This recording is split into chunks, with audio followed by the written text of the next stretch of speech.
यीशु मसीह के पाक और अजीम नाम में तमाम कलाम सिद्क देखने वालों की खिदमत में सलाम पेश करता हूँ। आज एक नए मौजू के साथ आपकी खिदमत में हाजिर हूँ। जैसा कि आप जानते हैं कि हर साल की तरह इस साल भी यौम आज़ादी की तैयारियाँ ज़ोरों शोर से जारी हैं और होना भी चाहिए, ताकि हमारी आइंदा आने वाली नस्लों को जब ये सेलिब्रेशन होती है तो बच्चे सेलिब्रेट करते हैं तो इस याद दहानी के तौर पर उन्हें ये बात जो है वो उनके जहन में बैठ जाती है कि आज के दिन हुआ क्या था।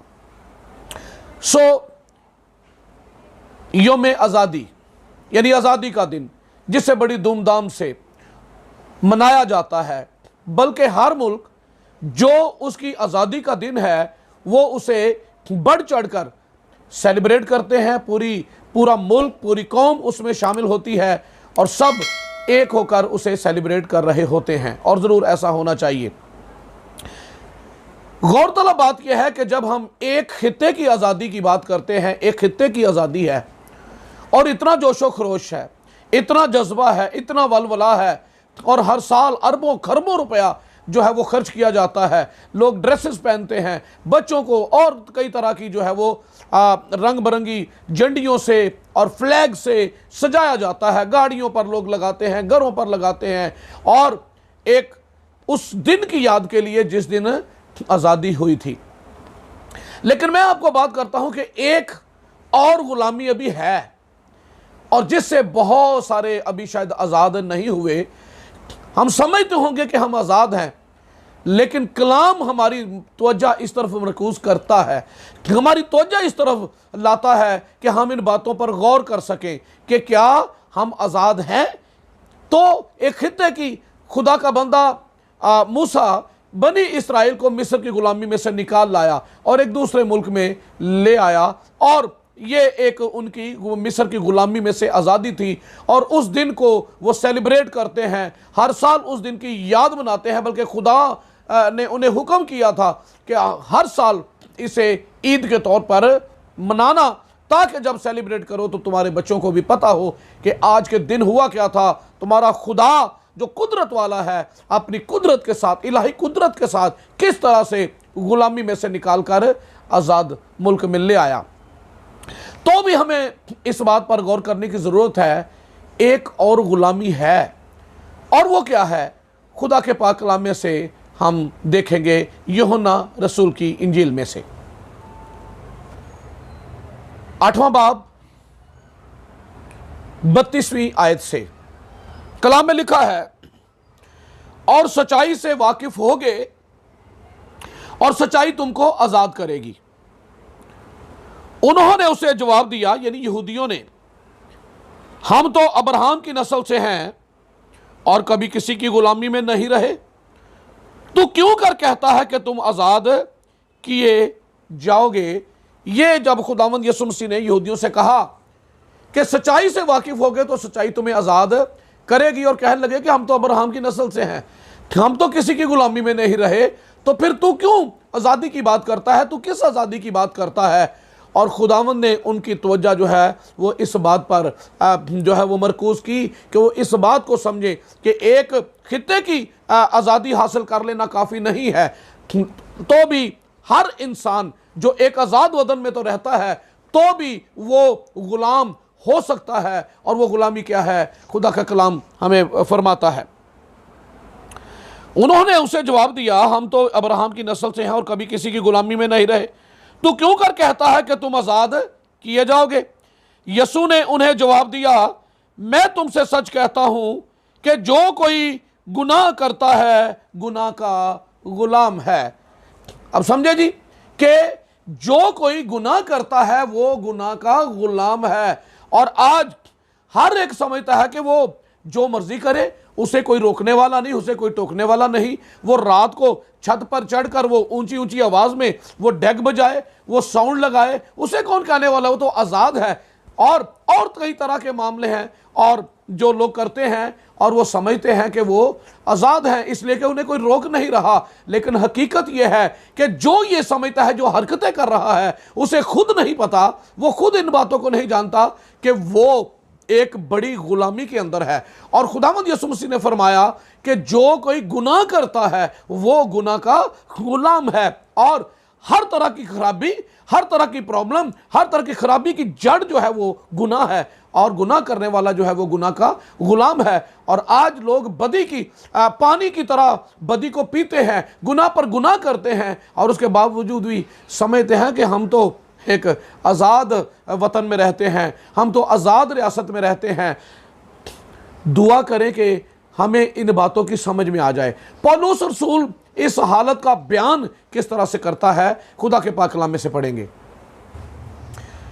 रोमियो के नाम पौलुस रसूल का खत 7वां बाब 19वीं आयत से पढ़ता हूं।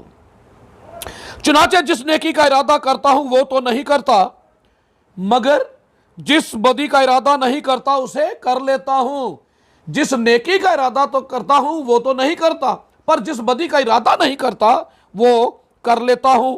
20वीं आयत, बस अगर मैं वो करता हूं जिसका इरादा नहीं करता, तो उसका करने वाला मैं ना रहा, बल्कि गुनाह है जो मुझ में बसा हुआ है। यह है प्रॉब्लम। क्यों लोगों से नेकी नहीं होती? क्यों एक दूसरे के लिए वो गलत ही मंसूबे रखते हैं? क्यों एक दूसरे के लिए हसद और नफरत से भरे रहते हैं? क्यों किसी की बर्दाश्त नहीं कर पाते हैं? सबब क्या है? सबब यहां पर बयान किया है कि नेकी का इरादा तो करता हूं पर नेकी होती नहीं है। ये नेकी ऐसे नहीं हो जाती है, क्योंकि अंदर अंदर अंदर कुछ है, और वो पौलुस रसूल कहता है वो गुनाह है जो मुझ में बसा हुआ है। ये एक आम हर इंसान की हालत का बयान है। पौलुस रसूल अपने आप को शामिल करके ये कहता है कि हर इंसान जो गुनाह के अंदर जिंदगी बसर कर है, उसकी हालत ऐसी ही है। वो नेकी करना चाहता है पर तो भी नेकी कर नहीं पाता। सो गुनाह है जो मुझ में बसा हुआ है। तो इस हालत से निकलने की जरूरत है, इस हालत से आजाद होने की जरूरत है। कैसे आजाद करें? पौलुस रसूल आगे फरमाता है, हाय मैं कैसा कमबख्त हूं, मुझे इस मौत के बदन से कौन छुड़ाएगा? मौत का बदन यानी गुनाह का बदन, क्योंकि लिखा है गुनाह की मजदूरी मौत है, और जिसमें गुनाह बसता है वो मौत की हालत में है। तो पौलुस रसूल इस हालत का बयान करते हुए कहता है कि हाय मैं कैसा कमबख्त हूं, मुझे इस मौत के बदन से कौन छुड़ाएगा? इस बुरी हालत से मुझे कौन निकालेगा कि मैं जिस बदी का इरादा नहीं करता हूं वो कर लेता हूं। वो हो जाती है। सबब क्या है? ये उसकी फितरत में शामिल हो जाता है। जब बदी में और बुराई के अंदर आदमी जिंदगी बसर करता है, फिर उससे होता रहता है, वो उसी में जिंदगी बसर करता रहता है। सो खुदा का कलाम हमें अलर्ट करता है। रोमियो के खत में एक और आयत आपके लिए पढ़ता हूं। रोमियो 6वां बाब 12वीं आयत सुनिए, बस गुनाह तुम्हारे फानी बदन में बादशाही ना करे।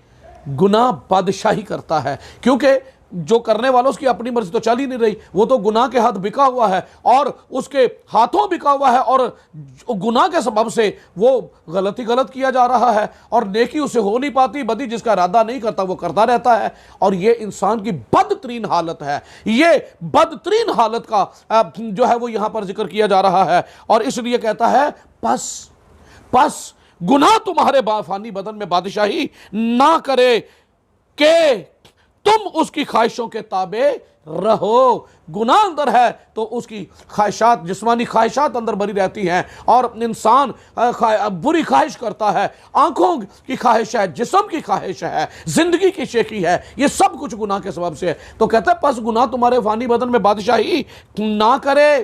क्या करें? कैसे आज़ादी करें?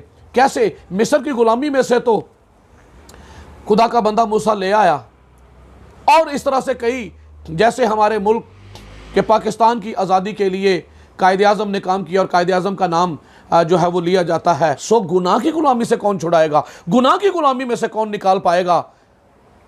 कोई और नहीं है।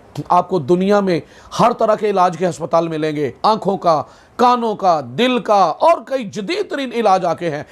आर्टिफिशियल हार्ट लग जाता है, लीवर ट्रांसप्लांट हो जाता है, बोन मैरो ट्रांसप्लांट हो जाता है, ब्लड एक्सचेंज हो जाता है, लेकिन गुनाह का खात्मा करने वाला कोई अस्पताल, कहीं पर ऐसा इलाज आज तक तजवीज़ नहीं हुआ है। एक जगह है जहां पर गुनाह का इलाज किया जाता है, दुनिया के किसी अस्पताल में नहीं है। खुदा का कलाम हमें वाकिफ़ करता है। खुदा के कलाम में से पढ़ेंगे वापस यूहन्ना की इंजील और 8वां बाब जो हम पढ़ रहे थे, हवाला 32वीं आयत से दोबारा पढ़ूंगा। और सच्चाई से वाकिफ होगे और सच्चाई तुमको आज़ाद करेगी। उन्होंने उसे जवाब दिया, हम तो अब्राहम की नस्ल से हैं और कभी किसी की गुलामी में नहीं रहे, तू क्यों कर कहता है कि तुम आज़ाद किए जाओगे? यीशु ने उन्हें जवाब दिया, मैं तुमसे सच कहता हूँ कि जो कोई गुनाह करता है गुनाह का गुलाम है, और गुलाम अब तक घर में नहीं रहता, बेटा अब तक रहता है।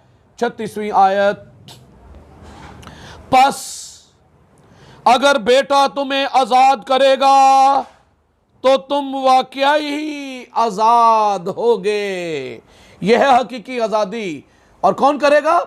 बेटा आज़ाद करेगा। खुदा का बेटा यीशु आज़ाद करेगा, क्योंकि उसने मेरे और आपके लिए कफारा दिया है। क्योंकि लिखा है बगैर खून बहाए माफ़ी नहीं होती है। गुनाहों के माफ़ी के लिए, गुनाहों के मिटाए जाने के लिए खुदा के बेटे यीशु ने मेरे और आपके लिए खून बहाया है, और इसलिए उसके पास ये हक है कि वो गुनाहों को बख्श सकता है, क्योंकि उसने खून पेश किया है। लिखा है वो आप हमारे गुनाहों को अपने बदन पर लिए हुए सलीब पर चढ़ गया। गुनाह हमारे जब उसने ले लिए तो मौत भी का मज़ा भी खुदावंद ने चखा, क्योंकि उसने गुनाह हमारे ले लिए है। जब मौत हमारी, गुनाह हमारे थे तो मौत भी हमारी थी, उसने उठा ली, तो अब हम गुनाह की गुलामी में नहीं रहे। कुलसियों के खत में लिखा है गुनाहों की वो दस्तावेज जो हमारे नाम पर और हमारे खिलाफ थी, उसे सलीब पर कीलों से जड़कर सामने से हटा दिया। वो दस्तावेज जो ये साबित करती है कि आपने ये गुनाह किया, आपने ये गुनाह किया। एक गुनाहों की एक लिस्ट है लंबी,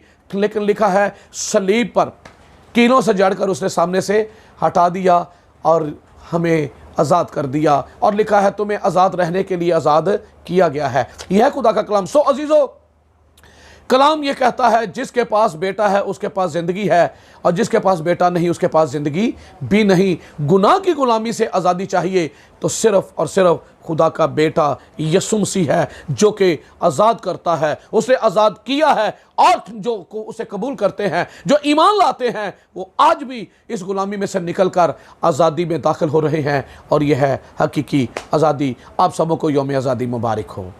आमीन।